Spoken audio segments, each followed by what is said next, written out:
कल यानी 3 जून को भारत के सीडीएस जनरल अनिल चौहान पुणे में कार्यक्रम में पहुंचे थे। वहां उनसे ऑपरेशन सिंदूर को लेकर के एक सवाल पूछा गया, यही कि हिंद की सेनाओं ने पाकिस्तान के कितने फाइटर जेट्स गिराए।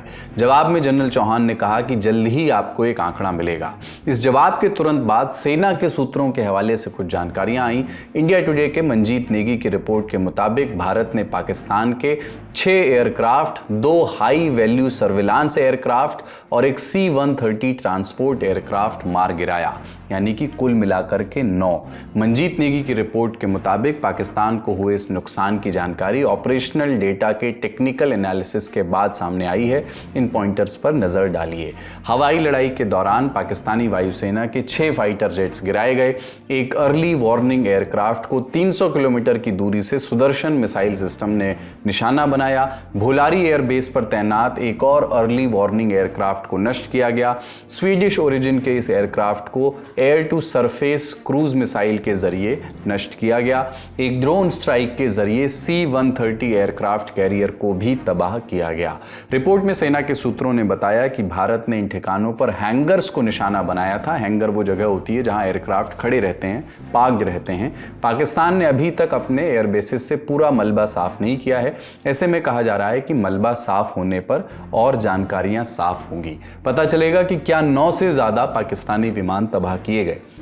मौजूदा आंकड़ों की पुष्टि के लिए भारत ने रडार डेटा का इस्तेमाल किया है। रडार से आने वाले डेटा ने एक रोचक तस्वीर पेश की है। ये पाकिस्तानी विमान भारत के रडार पर पहले दिख रहे थे, लेकिन जब इन विमानों से मिसाइल टकराई तब ये रडार पर दिखना बंद हो गए। अब आपको बताते हैं कि ये पाकिस्तान के लिए कितना बड़ा नुकसान है। अर्ली वार्निंग एयरक्राफ्ट्स हवा में रहते हैं और एक चलते फिरते रडार का काम करते हैं। बहुत दूर तक मिसाइलों, युद्धपोतों और फाइटर जेट्स को वो डिटेक्ट कर सकते हैं। एक सेंट्रल कमांड की तरह वो काम करते हैं। ज़मीन पर मौजूद रडार्स के साथ वो संपर्क में रहते हैं और अपने फाइटर प्लेन्स को गाइड करते हैं। इनकी मौजूदगी से किसी भी एयरफोर्स की ताकत कई गुना बढ़ जाती है। ये स्टेल्थ एयरक्राफ्ट्स को भी डिटेक्ट कर सकते हैं। स्टेल्थ एयरक्राफ्ट्स वो होते हैं नॉर्मल रडार्स जिन्हें आसानी से डिटेक्ट नहीं कर पाते।